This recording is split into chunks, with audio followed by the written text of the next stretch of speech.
Social media کی وجہ سے، الیکٹرانک میڈیا کی وجہ سے، انٹرنیٹ کی وجہ سے آج برائیاں گھر گھر میں داخل ہو رہی ہیں، اور تقریباً نوجوانوں کا ایک بڑا طبقہ بلکہ انسانوں کا ایک بڑا طبقہ گناہ کے دلدل میں پھنستا چلا جا رہا ہے۔ بہت سارے ایسے لوگ ہیں جنہیں گناہ کرنے کے بعد گناہ کے سلسلے میں پچھتاوا ہوتا ہے، اور وہ افسوس کا اظہار کرتے ہوئے یہ کہتے ہیں کہ کاش کہ میں یہ گناہ نہ کرتا۔ بہت سارے ایسے ہیں جو گناہ کرنا نہیں چاہتے لیکن اس کے بعد بھی گناہ کے دلدل میں پھنس جاتے ہیں۔ کبھی ماحول انسان کو گناہوں کے دلدل میں لے جاتا ہے، کبھی سہیلیاں گناہوں کی دہلیز پر لے جاتی ہیں، اور کبھی مختلف ذرائع کی وجہ سے انسان گناہ کے اندر ڈوبتا چلا جاتا ہے، اور گناہ کی وجہ سے اس کے قلب کا سکون غارت ہو جاتا ہے۔ بہت ساری بچیاں اور بہت سارے بچے یہ کہتے ہوئے دکھائی دیں گے ہم گناہ کرنا تو نہیں چاہتے لیکن کیا کریں، شیطان مس گائیڈ کر دیتا ہے۔ ہم گناہ کرنا نہیں چاہتے لیکن حالات مجبور کر دیتے ہیں۔ ہم گناہ سے بچنا چاہتے ہیں لیکن نفس ہمیں پریشان کر دیتا ہے۔ ہم گناہ سے بچنا چاہتے ہیں لیکن دوستوں کی سنگت ہمیں گناہوں کی دہلیز پر لے جاتی ہے، اور کبھی ایسا بھی ہوتا ہے کہ تنہائی میں انسان گناہ کے دلدل میں بہیں طور پھنس جاتا ہے کہ نہ دیکھنے والی چیزوں کو بھی وہ اپنی آنکھوں سے دیکھ کر اپنے جذبات کی تسکین کا سامان حاصل کرنے کی کوشش کرتا ہے۔ ظاہر سی بات ہے کہ ایک مسلمان جانتا ہے کہ کیا چیز گناہ ہے اور کیا چیز نیکی، بلکہ دنیا کا ہر انسان جانتا ہے کہ گناہ کیا ہے اور نیکی کیا ہے۔ یہی وجہ تو ہے کہ گناہ چھپ کر کے کرتا ہے اور نیکی بدمانگے دہل کرتا ہے۔ اگر گناہ کو گناہ نہ جانتا ہوتا تو گناہ چھپ کر کیوں کرتا؟ اور دنیا کا کوئی انسان یہ نہیں چاہتا کہ اس کا گناہ ظاہر ہو جائے، بلکہ ہر انسان یہ چاہتا ہے کہ اس کا گناہ چھپا ہوا رہے، اور وہ چھپ کر کے ہی گناہ کرنا پسند کرتا ہے۔ چھپ کر کے گناہ کرنا یہ اس بات کی علامت ہے کہ وہ گناہ کو گناہ سمجھتا ہے اور برائی کو برائی سمجھتا ہے۔ بہت سارے گناہ ایسے ہیں جس کے عوض کے اندر انسان دنیا میں بھی تباہ ہوتا ہے اور آخرت میں بھی تباہ ہوگا۔ بہت سارے گناہ ایسے ہیں جس کی وجہ سے انسان کے چہرے کی رونق ختم ہو جاتی ہے۔ بہت سارے گناہ ایسے ہیں جس کی وجہ سے اس کے رزق میں تنگی پیدا ہو جاتی ہے۔ بہت سارے گناہ ایسے ہیں جس کی وجہ سے اس کی میموری ختم ہو جاتی ہے۔ بہت سارے گناہ ایسے ہیں جس کی وجہ سے بیماریاں اسے لاحق ہو جاتی ہیں۔ بہت سارے گناہ ایسے ہیں جس کی وجہ سے آسمان سے پانی کا برسنا بند ہو جایا کرتا ہے۔ بہت سارے گناہ ایسے ہیں جس کی وجہ سے زمین سے اناج نکلنا بند ہو جاتا ہے۔ بہت سارے گناہ ایسے ہیں جس کی وجہ سے خود بھی انسان تباہ ہوتا ہے، گھر بھی تباہ ہوتا ہے، رشتہ دار بھی تباہ ہوتے ہیں، قبیلہ بھی تباہ ہوتا ہے، محلہ بھی تباہ ہوتا ہے، شہر بھی تباہ ہوتا ہے، اور کبھی ملک بھی بعض گناہوں کی وجہ سے تباہی اور بربادی کے دہانے پر پہنچ جاتے ہیں۔ آج مجھے قرآن و حدیث کی روشنی میں آپ کو بتانا ہے کہ اگر واقعی آپ گناہ سے بچنا چاہتے ہیں تو گناہ سے بچنے کا علاج کیا ہے؟ کون سی چیز اختیار کریں جس کی بنیاد پر اللہ رب العزت جل جلالہ ہمیں گناہ سے بچا لے، ہمیں نافرمانی سے بچا لے، ہمیں برائی سے بچا لے، ہمیں عصیاں سے بچا لے، ہمیں اسم سے بچا لے۔ ہمیں اس طریقے کو قرآن کی روشنی میں تلاش کرنا ہے۔ ظاہر سی بات ہے آج اگر معاشرہ برائیوں کی طرف بڑھ رہا ہے، اگر آج معاشرے کے اندر برائیاں پھیل رہی ہیں، آج ننگا پن پھیل رہا ہے، عریانیت پھیل رہی ہے، بے حیائیاں پھیل رہی ہیں، تو ایسا نہیں کہ ماضی کے اندر ایسا نہیں تھا، بلکہ ماضی میں بھی اس طریقے کی برائیاں پھیلتی بھی دکھائی دیتی تھی، لیکن ان برائیوں کے ماحول کے اندر کچھ اللہ کے بندے ایسے بھی ملیں گے، کچھ اللہ کی بندیاں ایسی بھی ملیں گی کہ برائیوں کے ہزارہ ماحول کے باوجود ان کی پاک دامنی کی قسم کھائی جا سکتی ہے، ان کے سچے اور اچھے ہونے کی قسم کھائی جا سکتی ہے، ان کے نیک ہونے کی قسم کھائی جا سکتی ہے۔ آئیے میں آپ کو بتاتا ہوں کہ گناہ کا آغاز کیسے ہوتا ہے، اور میرے کریم نے گناہ سے بچنے کا علاج کیا عطا فرمایا۔ قرآن مقدس میں رب قدیر جل جلالہ نے ارشاد فرمایا وَإِمَّا يَنزَغَنَّكَ مِنَ الشَّيْطَانِ نَزْغٌ، اور اے سننے والے جب شیطان تجھے کچوکے دے، جب شیطان تجھے کچوکے دے، ٹھیس پہنچائے، وسوسے تیرے اندر پیدا کرے. اللہ اکبر. میرے پیارے آقا صلی اللہ تعالی علیہ وسلم کے پیارے دیوانوں، آپ دیکھتے ہوں گے کہ جب آپ کے دل میں کبھی گناہوں کا خیال پیدا ہوتا ہوگا تو یہ گناہوں کا خیال، یہ گناہ کا وسوسہ، یہ گناہ کی طرف مائل کرنا، یہ شیطان کی طرف سے ہوتا ہے. اور شیطان گناہ کا وسوسہ دل میں پیدا کرتا ہے، شیطان گناہ کی طرف آرڈر کرتا ہے، شیطان گناہ کی طرف لے جانا چاہتا ہے، شیطان گناہ کے راستے سے اللہ سے دور کر دینا چاہتا ہے. شیطان چاہتا ہے کہ انسان برائیوں میں ملوث ہو جائے، اس لیے کہ سب سے بڑا دشمن، اور وہ بھی کھلا ہوا دشمن اگر انسان کا کوئی ہے تو میرا رب قرآن مقدس میں ارشاد فرماتا ہے ان الشیطان للانسان عدو مبین، کہ بے شک شیطان انسان کا کھلا ہوا دشمن ہے. آپ الرٹ ہو جائیں، آپ ہوشیار ہو جائیں. جب کبھی آپ کے دل میں کوئی گناہ کا خیال پیدا ہو، جب کبھی آپ کے دل میں گناہ کا کوئی وسوسہ پیدا ہو، جب کبھی آپ کے دل کے اندر گناہ کے سلسلے میں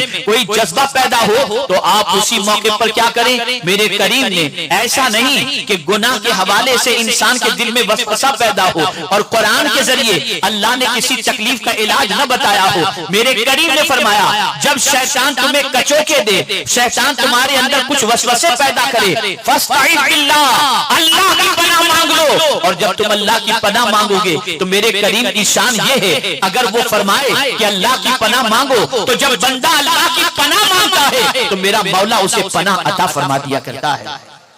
یہاں سے یہ بات واضح طور پر سمجھ میں آئی کہ یہ نہیں کہ آپ شیطان کے بہکاوے میں آنے کے بعد گناہ کے دلدل میں پھنس جائیں اور اس کے بعد سر پیٹتے رہیں. میں یہ نہیں کرنا چاہتا تھا لیکن ہو گیا، میں اس سے بچنا چاہتا تھا لیکن نہیں بچ سکا، میں اس سے اپنے دامن کو بچانا چاہتا تھا نہیں بچا سکا. نہیں، پروردگار جل جلالہ نے یہ ہیلے بہانے کرنے کے حوالے سے نہیں فرمایا. فرمایا جب تمہارے دل میں گناہ کا وسوسہ پیدا ہو، جب تمہارے دل میں گناہ کا خیال پیدا ہو، جب شیطان تمہیں کچوکے دے، جب تمہیں احساس ہو جائے کہ قدم ڈگمگا رہے ہیں، پھسل رہے ہیں، اسی موقع پر تم پڑھ لو اعوذ باللہ من الشیطان الرجیم. اے اللہ میں تیری پناہ مانگتا ہوں شیطان مردود سے. ادھر تم پناہ مانگو گے، ادھر تمہارے قدم گناہ کی طرف بڑھنے سے رکتے چلے جائیں گے. میرے پیارے آقا صلی اللہ تعالی علیہ وسلم کے پیارے دیوانوں، آپ اندازہ لگائیں قرآن مقدس میں اللہ عز و جل نے اپنے پیارے حبیب صلی اللہ علیہ وسلم سے اور دیگر انبیاء کرام علیہ السلام کی حیات طیبہ کا مطالعہ کریں تو ان کی زندگی میں بھی اللہ کی پناہ کا تصور ملتا ہے، اللہ کی پناہ مانگنے کا جذبہ ملتا ہے. میرے پیارے آقا صلی اللہ علیہ وسلم کے پیارے دیوانوں، اب آپ اندازہ لگائیں قرآن کہتا ہے اللہ کی پناہ مانگو، آرڈر دے رہا ہے، حکم دے رہا ہے، فاستعذ باللہ، اللہ کی پناہ مانگو. میرے پیارے آقا صلی اللہ تعالی علیہ وسلم کے پیارے دیوانوں، کس سے پناہ مانگو؟ تو شیطان مردود سے پناہ مانگو، شیطان مرجوم سے پناہ مانگو، جو راندہ بارگاہ الہی ہے اس سے پناہ مانگو اور اللہ کی پناہ مانگو. آئیے میں آپ کو بتاؤں کہ پروردگار جل جلالہ نے صرف اسی پر اکتفا نہیں فرمایا کہ جب تمہیں شیطان کچوکے دے، تمہارے اندر وسوسے پیدا کرے تو اللہ کی پناہ مانگو. انسان کے ذہن میں یہ خیال آ سکتا ہے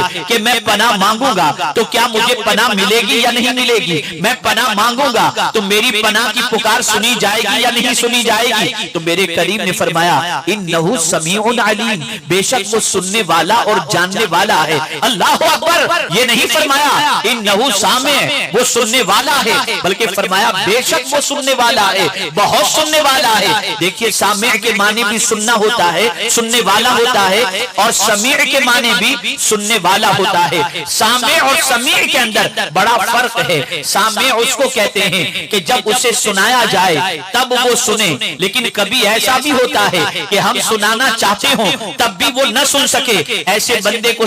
سامع کہا جاتا ہے. مثال کے طور پر کسی بندے کو ہم سنانا چاہتے ہیں لیکن وہ سویا ہوا ہو، تو اگر وہ سویا ہے، وہ نائم ہے، وہ سونے والا ہے، ہم سنانا چاہیں گے وہ سنے گا نہیں، اس لیے کہ سو رہا ہے. کبھی کاتب ہوتا ہے، وہ لکھنے والا ہوتا ہے، ہم سنانا چاہتے ہیں وہ سن نہیں پاتا. کبھی سنانا چاہتے ہیں وہ چلنے والا ہوتا ہے، وہ نہیں سن پاتا. کبھی دور ہوتا ہے، ہم سنانا چاہیں وہ سن نہیں پاتا. لیکن اللہ اکبر، میرے کریم نے فرمایا تمہارا رب سامع نہیں ہے بلکہ تمہارا رب سننے والا ہے. اور یہ سننے والے کا مطلب یہ ہے کہ یہ سمیع کے معنی یہ ہوتا ہے جب تم پکارو گے ہر موقع پر تمہارا رب تمہاری پکار کو سننے والا ہے۔ پروردگار جل جلالہ نیند سے پاک ہے، جب کہیں سے پکارو وہ تمہاری پکار کو سنتا ہے، وہ ہمیشہ سننے والا ہے، ایک کی نہیں انیک کی سننے والا ہے، ساری کائنات کی سننے والا ہے، ہر ایک کی پکار کو سننے والا ہے، جس زبان میں پکارو اس زبان کے اندر سننے والا ہے۔ دن کے اجالے میں پکارو وہ سنتا ہے، تنہائی میں پکارو وہ سنتا ہے، رات کو پکارو وہ سنتا ہے، دن میں پکارو وہ سنتا ہے، سوتے میں پکارو وہ سنتا ہے، نیند میں پکارو وہ سنتا ہے، ہر حال میں تم پکارو، تمہارا رب وہ ہے جو تمہاری پکار کو سننے والا ہے۔ میرے پیارے آقا صلی اللہ تعالی علیہ وسلم کے پیارے دیوانوں، تم کہیں سے بھی پکارو، تمہارا رب تمہاری پکار کو سننے والا ہے۔ اب اگر کہیں تم گناہ میں گر گئے، کہیں ایسا معاملہ تمہارے ساتھ درپیش آیا کہ تمہیں گناہ کے لیے مجبور کیا جا رہا ہے، اس موقع پر تم تنہا ہو، اس موقع پر کوئی دوسرا وہاں پر نہیں ہے اور تمہیں گناہ کے دلدل میں ڈوب جانے کا خدشہ لاحق ہے، ایسے موقع پر تم کہو اعوذ باللہ من الشیطان الرجیم، جیسے ہی تم کہو گے غیب سے مدد آ جائے گی اور میرا مولا تمہارے لیے گناہ سے بچنے کا اہتمام فرما دے گا اور تمہارے قدم گناہوں کے دلدل میں پھنس جانے سے بچتے ہوئے دکھائی دیں گے۔ آئیے میں آپ کو بتاؤں، ایک نیک بندی تھی، ایک بڑی برگزیدہ بندی تھی، ایک نہایت عبادت گزار بندی تھی، ایک اللہ کی برگزیدہ بندی صالحہ بندی تھی۔ جانتے ہیں آپ، ایک شخص کی نیت ان کے اوپر خراب ہوئی، جیسے تیسے کر کے انہیں اپنے قبضے میں کرنے کی کوشش کی اور انہیں پا لیا، اور پا لینے کے بعد اپنے محل میں لے کر کے آیا۔ جب محل میں لے کر کے آیا تو آنے کے بعد اس نے دروازے سارے بند کرنے شروع کر دیے۔ اس عورت کو محسوس ہوا کہ اب میرے لیے بچنے کی کوئی صورت نہیں ہے، اب بچنے کی میرے لیے کوئی راہ نہیں ہے۔ اللہ اکبر، اس نے جب ہر طرف سے دیکھا کہ اب میری آبرو کا تحفظ ناممکن سا نظر آ رہا ہے اور میری آبرو کا بچنا بہت مشکل ہے، اور ہو سکتا ہے میری آبرو تار تار ہو جائے، میری عزت برباد ہو جائے، میری عزت خاک میں مل جائے۔ اسی موقع پر خیال آیا کہ یہاں اس گھر کے اندر ایک ٹیریس ہے، اس گھر کے اندر ایک چھت ہے۔ اس نے فوراً اس شخص سے کہا میں تھوڑی دیر کے لیے چھت پہ جانا چاہتی ہوں جہاں پر بیت الخلا ہے، تاکہ میں فارغ ہو کر کے آ جاؤں۔ اس شخص نے سوچا محل کی چھت پر جانے کے بعد یہ عورت بھاگ تو نہیں سکتی۔ اللہ اکبر، وہ چھت پر چڑھی اور چھت پر چڑھنے کے بعد اس نے ارادہ کیا اب ایک ہی صورت ہے کہ میں چھت سے چھلانگ لگا کر نیچے آ جاؤں تاکہ جان چلی جائے، یہ تو گوارا ہے لیکن عزت و آبرو نہ جانی چاہیے۔ اللہ اکبر، خیال آیا میرے شیخ میرے مرشد حضرت نقشبند رحمت اللہ تعالی علیہ، ان کو میں کیوں نہ پکاروں۔ چھت سے چھلانگ لگاتی ہے اور چھلانگ لگاتے وقت آواز لگاتی ہے میرے شیخ اللہ کے لیے میری مدد فرمائیں۔ یہ کہتے ہوئے چھت سے چھلانگ لگائی، جیسے ہی نیچے آتی ہے تو کیا دیکھتی ہے اپنے شیخ کے ہاتھوں میں وہ موجود ہے۔ اللہ اکبر، حضرت نقشبند رحمت اللہ تعالی علیہ سے پوچھتی ہے حضرت آپ اتنا طویل سفر کر کے یہاں کیسے پہنچے؟ فرمایا تو چھت سے چلی تھی، میں وہاں سے چلا تھا اور اللہ کے فضل سے میں نے تجھے اپنے دامن میں پناہ عطا فرما دی۔ پتہ یہ چلا جب کوئی عورت گناہ سے بچنا چاہتی ہے تو اللہ عز و جل اسے گناہ سے بچنے کا اہتمام فرما دیتا ہے، اسے گناہ سے بچا لیتا ہے۔ اللہ کی پناہ میں آ جاؤ، تمہیں گناہ سے امان مل جائے گی۔ یاد رکھو گناہ کے دلدل میں پھنسنے سے دنیا بھی برباد ہوتی ہے اور آخرت بھی برباد ہوتی ہے۔ دنیا کا کوئی شخص ایسا نہیں جو گناہ اور بد کرداری کی سزا کو برداشت کرنے کی طاقت رکھتا ہو، دنیا کا کوئی شخص ایسا نہیں جو اللہ کی نافرمانی کے عذاب کو برداشت کرنے کی طاقت رکھتا ہو۔ آپ ذرا سوچیں اور اندازہ لگائیں، آج کی پوزیشن یہ ہے کہ انسان چھوٹے گناہ کو بھی کرتا ہے، بڑے گناہ کو بھی کرتا ہے۔ ماحول بدل رہا ہے، سوسائٹی بدل رہی ہے، معاشرہ بدل رہا ہے اور بڑی تیزی کے ساتھ انسان گناہوں کی طرف بڑھ رہا ہے۔ میں آپ سے پوچھنا چاہتا ہوں یہ گناہ کی زندگی کب تک رہے گی؟ گناہ کب تک کرو گے؟ جب تک تمہاری جوانی ہے اس وقت تک تم گناہ کی لذت سے آشنائی اور آراستگی حاصل کرو گے، لیکن جب جوانی ختم ہوگی تو یہی گناہ تمہارے ضمیر کو جھنجھوڑیں گے، یہی گناہ تمہارے چین و سکون کو برباد کر دیں گے، یہی گناہ تمہارے دل کے اندر بے قراری پیدا کر دیں گے، یہی گناہ تمہیں تباہی اور بربادی کے دہانے پر پہنچا دیں گے،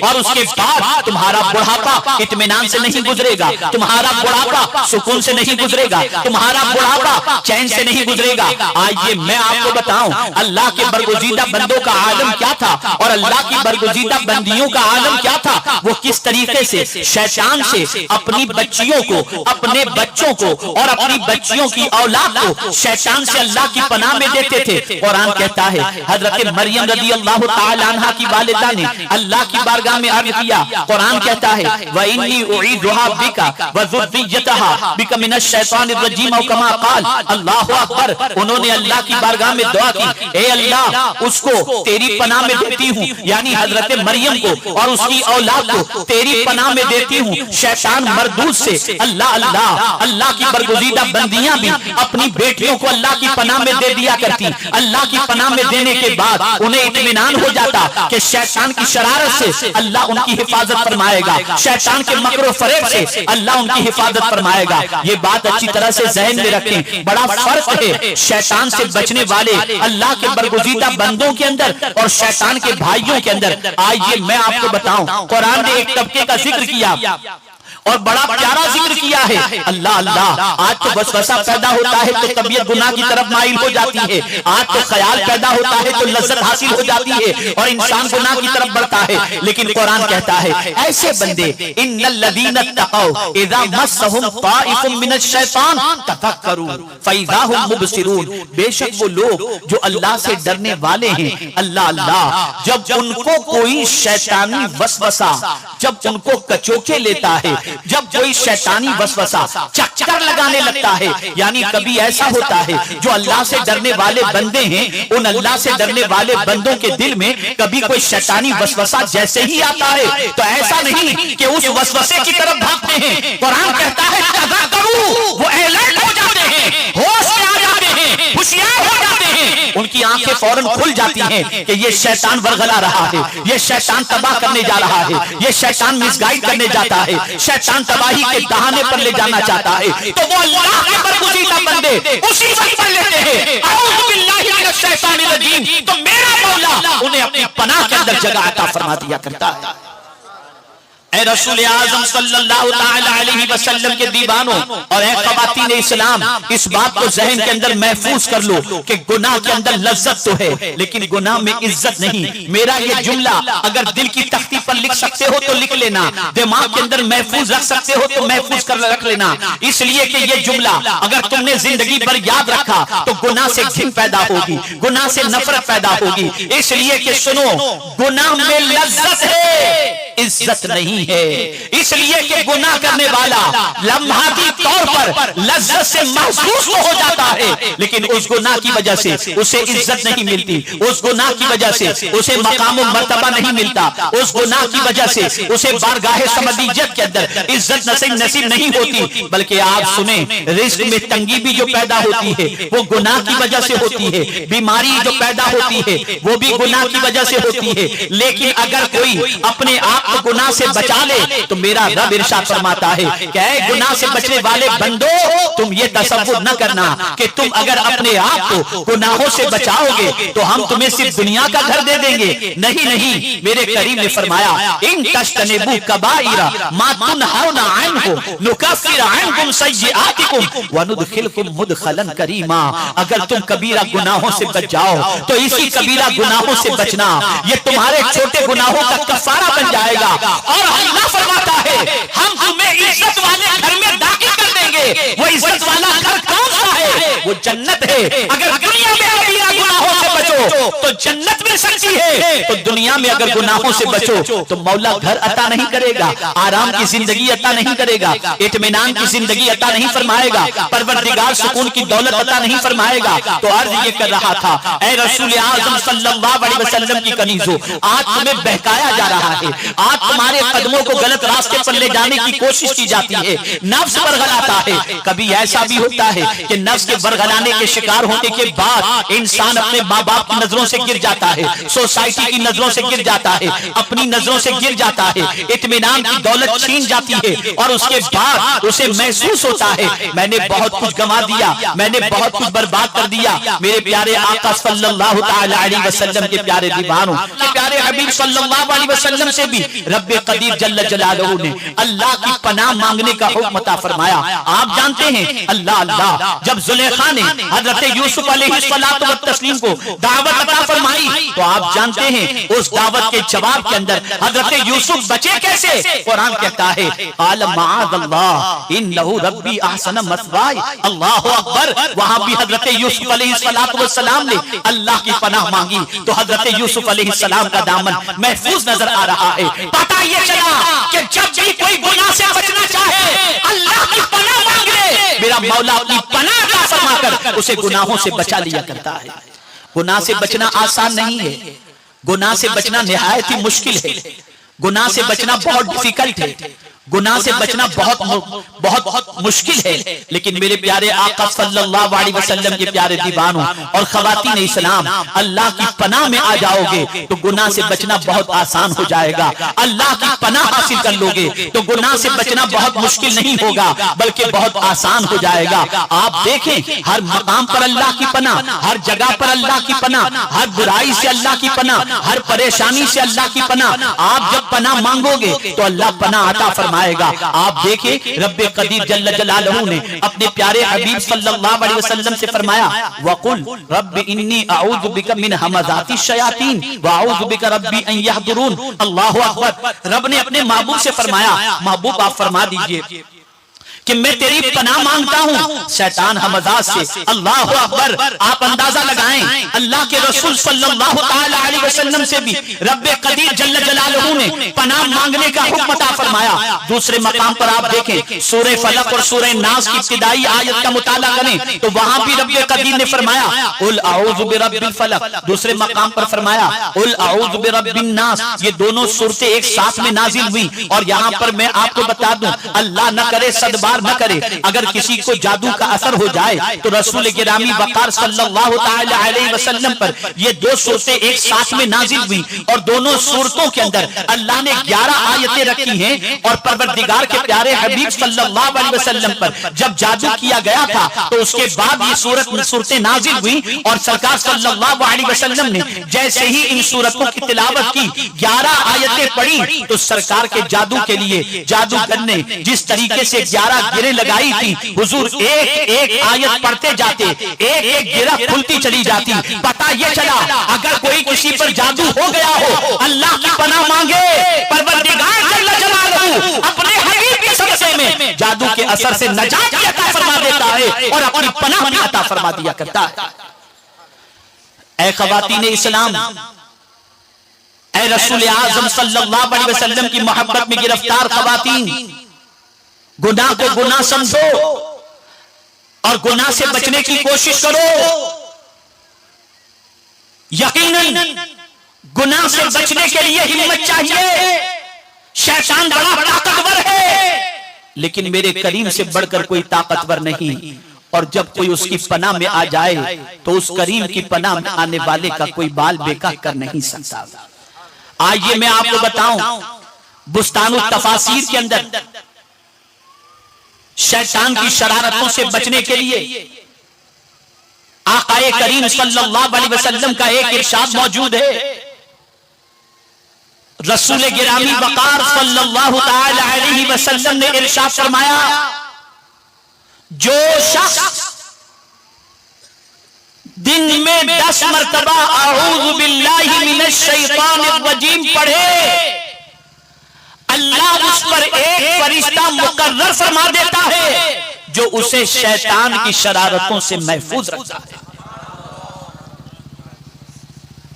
آج آپ دیکھیں سب سے زیادہ اگر شیطان کو کسی چیز کی فکر ہے تو جدائی کی فکر ہے، اختلاف کی فکر ہے، رشتہ توڑنے کی فکر ہے، آپس میں انتشار پیدا کرنے کی فکر ہے، اور وہ چاہتا ہے کہ جھگڑے ہوں، فسادات ہوں، وہ چاہتا ہے کہ آپس کے اندر نا اتفاقیاں ہوں، اور یہی وجہ ہے کہ شیطان کبھی دونوں فریق کے دل میں غیظ و غضب ڈال دیتا ہے، غصہ ڈال دیتا ہے، اور اسی غصے کی وجہ سے میاں بیوی کے درمیان طلاق واقع ہو جاتی ہے، جھگڑا ہوتا ہے، خاندان تباہ ہو جاتے ہیں، بچیاں میکے جا کر بیٹھ جاتی ہیں، اور تباہی کے دہانے پر پہنچ جاتی ہیں۔ یا رسول اللہ صلی اللہ تعالی علیہ وسلم، آپ کی عظمتوں پر قربان کہ آپ نے معاشرے کو بکھرنے سے بچنے کے لیے اور شیطان کی شرارتوں سے بچنے کے لیے کتنے عظیم نسخے عطا فرمائے کہ میرے آقا صلی اللہ تعالی علیہ وسلم تشریف لے جا رہے تھے تو لوگوں کو سرکار نے جھگڑا کرتے دیکھا۔ ایک کی پوزیشن یہ تھی کہ اس جھگڑا کرنے والے کی گردن کی رگ بالکل سوج گئی تھی اور ابھر کر کے سامنے آ گئی تھی، اتنا غصہ تھا اس کے دل و دماغ پر۔ میرے آقا صلی اللہ علیہ وسلم نے فرمایا جو میں جانتا ہوں اگر میں اسے بتا دوں اور وہ اسے پڑھ لے تو ابھی اس کا غصہ چلا جائے گا۔ پوچھا گیا یا رسول اللہ صلی اللہ علیہ وسلم وہ کیا چیز ہے؟ تو میرے آقا نے فرمایا اگر ابھی یہ پڑھ لے اعوذ باللہ من الشیطان الرجیم، اس کا غصہ فوراً چلا جائے گا۔ آپ اندازہ لگائیں جب کبھی شیطان آپ کو جھگڑے کے لیے آمادہ کرے، جب طلاق تک کی نوبت پہنچنے کی سچویشن ہو جائے، جب دل و دماغ کے اندر غصہ بھر جائے، جب کبھی باوارگی کی طرف قدم بڑھنے لگتے ہوں، اس موقع پر فوراً اعوذ باللہ من الشیطان الرجیم پڑھ لو، اللہ تعالیٰ اسی موقع پر پناہ عطا فرما دے گا، غصہ کافور ہو جائے گا اور شیطان کی طرف سے آنے والا وسوسہ دور ہو جائے گا۔ آپ جانتے ہیں اللہ کے رسول صلی اللہ تعالی علیہ وسلم ایک درخت کے نیچے تشریف فرما تھے اور درخت پر سرکار صلی اللہ علیہ وسلم نے اپنی تلوار لٹکا دی تھی۔ دشمن نے حضور صلی اللہ علیہ وسلم کو تنہا دیکھا اور تلوار نکالی اور تلوار کو حضور صلی اللہ علیہ وسلم کے قریب لے گیا۔ دشمن یہ تصور کر رہا تھا کہ اس وقت حضور کو بچانے والا کوئی نہیں، کتنی بڑی مصیبت تھی، کتنا امتحان کا وقت تھا۔ اللہ اکبر، جیسے ہی حضور کے قریب وہ تلوار لے کر کے پہنچا، آقا کی آنکھ کھل گئی۔ اس نے سوال پوچھا اے محمد صلی اللہ علیہ وسلم میری تلوار سے تمہیں کون بچا سکتا ہے؟ اب دیکھیں حضور کس کی پناہ مانگ رہے ہیں۔ میرے آقا نے فرمایا اللہ میرا رب مجھے بچا سکتا ہے۔ اتنا کہنا تھا ہاتھوں سے تلوار گر گئی، مصطفیٰ نے تلوار تھام لی، اسے گرایا اور پوچھا اب بتا میری تلوار سے تجھے کون بچا سکتا ہے؟ وہ کہتا ہے آپ کی رحمت مجھے بچا لے گی۔ آپ اندازہ لگائیں ایسے سخت ترین حالات کے اندر بھی اللہ کے رسول نے اللہ کی پناہ مانگی اور دنیا کو درس دیا جب جب کوئی مصیبت کا وقت آ جائے تمہیں گھبرانے کی ضرورت نہیں، رب کی پناہ مانگو، اللہ تمہیں اپنی پناہ میں جگہ نصیب فرما دے گا۔ تو گناہ کا علاج یہ ہے کہ گناہ کا حکم شیطان دیتا ہے۔ قرآن کہتا ہے الشیطان یعدکم الفقر ویأمرکم بالفحشاء، شیطان تمہیں تنگ دستی کا خوف دلاتا ہے اور بے حیائی کا حکم دیتا ہے۔ یاد رکھو جب کبھی بے حیائی کا خیال پیدا ہو، جب کبھی اللہ نہ کرے جسم اور خوبصورتی کی نمائش کا خیال پیدا ہو، جب کبھی بے حیائی کی دہلیز پر جانے کا خیال پیدا ہو، اسی موقع پر سمجھ لینا یہ حکم شیطان دے رہا ہے، یہ شیطان کی طرف سے ہے۔ بس اسی موقع پر پڑھ لو اعوذ باللہ من الشیطان الرجیم، سر پہ دوپٹہ نہ ہوگا، دوپٹہ رکھنے کا جذبہ پیدا ہو جائے گا، نگاہ بھٹکنے والی ہوگی، جھکتی چلی جائے گی، بے حیائی کی طرف بڑھنے والا قدم رکتا چلا جائے گا، اس لیے کہ تم نے اس عظیم رب کی پناہ مانگی ہے جو رب پناہ مانگنے کا حکم عطا فرماتا ہے، اور اس کی شان یہ ہے کہ جب کوئی پناہ مانگے تو میرا کریم اسے پناہ عطا فرما دیتا ہے۔ تفسیر روح البیان حضرت حسن بصری رضی اللہ تعالیٰ عنہ نے بھی شیطان کی شرارتوں سے اور گناہوں سے بچنے سے متعلق ایک عظیم نسخہ عطا فرمایا۔ ارشاد فرماتے ہیں جب کوئی شخص خلوص دل کے ساتھ بسم اللہ الرحمن الرحیم پڑھ لے، یہ تفسیر روح البیان ہے، جب کوئی شخص خلوص دل کے ساتھ بسم اللہ الرحمن الرحیم پڑھ لے تو اللہ اس کے اور شیطان کے درمیان 300 پردے حائل فرما دیتا ہے۔ اب آپ کے پاس کوئی ایکسکیوز نہیں ہے کہ ہم گناہ سے بچنا چاہتے ہیں بچ نہیں پاتے، میں گناہ سے بچنے کا علاج آج بتا رہا ہوں، آج گناہ سے بچنے کا نسخہ آپ کو بتا رہا ہوں، آج گناہ سے بچنے کے حوالے سے قانون عطا کر رہا ہوں۔ حضرت خولہ فرماتے ہیں اللہ اکبر کہ رسول گرامی وقار صلی اللہ تعالی علیہ وسلم نے ارشاد فرمایا اگر کوئی شخص کسی بستی میں جائے، کسی شہر میں جائے کسی علاقے میں جائے اور پہنچ کر کے یہ پڑھ لے اعوذ بکلمات اللہ التامات من شر ما خلق، تو سرکار صلی اللہ علیہ وسلم فرماتے ہیں جب تک وہ اس جگہ پر رہے گا دنیا کی کوئی چیز اسے تکلیف نہیں پہنچا سکتی، کوئی چیز تکلیف نہیں پہنچا سکتی۔ پناہ مانگو، یہاں بھی اللہ کی پناہ مانگنے کا حکم، اللہ کی پناہ مانگتے رہو، اور جب کوئی اللہ کی پناہ مانگتا ہے میرا کریم اسے پناہ عطا فرما دیتا ہے، اس لیے کہ اسی کا حکم ہے فاستعذ باللہ۔ اسی طریقے سے آپ دیکھیں ایک انصاری صحابی حضرت ابو امامہ رضی اللہ تعالی عنہ،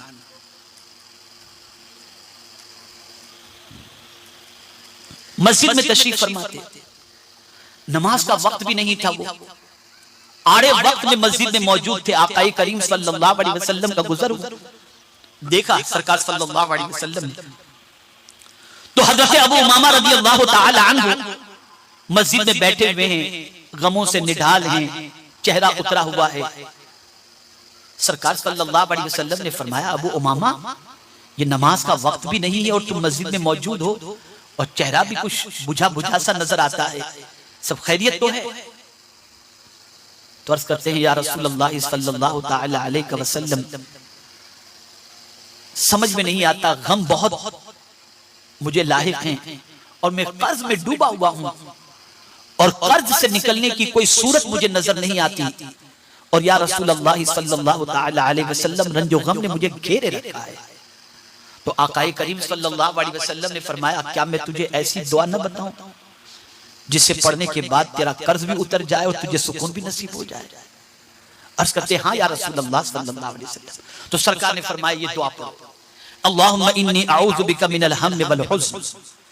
واعوذ بک من العجز والکسل واعوذ بک من الجبن والبخل واعوذ بک من غلبۃ الدین وقہر الرجال۔ یہ دعا حضور نے ان کو تعلیم دی۔ حضرت ابو امامہ رضی اللہ تعالی عنہ فرماتے ہیں کہ میں نے یہ دعا پڑھی، کچھ ہی دن گزرے تھے کہ اللہ نے رنج و غم بھی دور فرما دیے اور قرض سے نجات عطا فرما دی۔ بڑی مجرد دعا ہے، بڑی مفید دعا ہے، لیکن اس دعا کے اندر بھی اللہ کی پناہ مانگی جا رہی، اللہم انی اعوذ بک من الہم والحزن۔ اللہ کی پناہ مانگو، رنج ہو تو پناہ مانگو، غم ہو تو پناہ مانگو، پریشانی ہو تو پناہ مانگو، سستی ہو تو پناہ مانگو، قرض ہو تو پناہ مانگو، وساوس شیطان ہو تو پناہ مانگو۔ جب تم پناہ مانگو گے، جس حال میں پناہ مانگو گے، جس چیز سے پناہ مانگو گے، میرا مولا اپنے حبیب کے صدقے میں اس چیز سے تمہیں امان عطا فرمائے گا۔ اور بات مجھے یاد آ گئی، اعلیٰ حضرت عظیم البرکت امام میں عشق و محبت کی، کسی نے اعلیٰ حضرت عظیم البرکت امام میں عشق و محبت سے پوچھا میرا دل بہت کمزور ہوتا جا رہا ہے، بیٹھتا جا رہا ہے،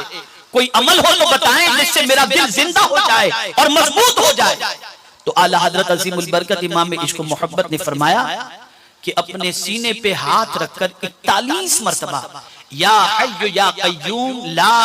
الہ الا انت اتنا پڑھو 41 مرتبہ، تمہارا دل مضبوط بھی ہوگا اور زندہ بھی ہو جائے گا۔ تو اے خواتین اسلام، آج کی نصیحت میری آپ کو یہ ہے کہ گناہ کا جب کبھی خیال آئے تو سمجھ لینا یہ شیطان کی طرف سے ہے،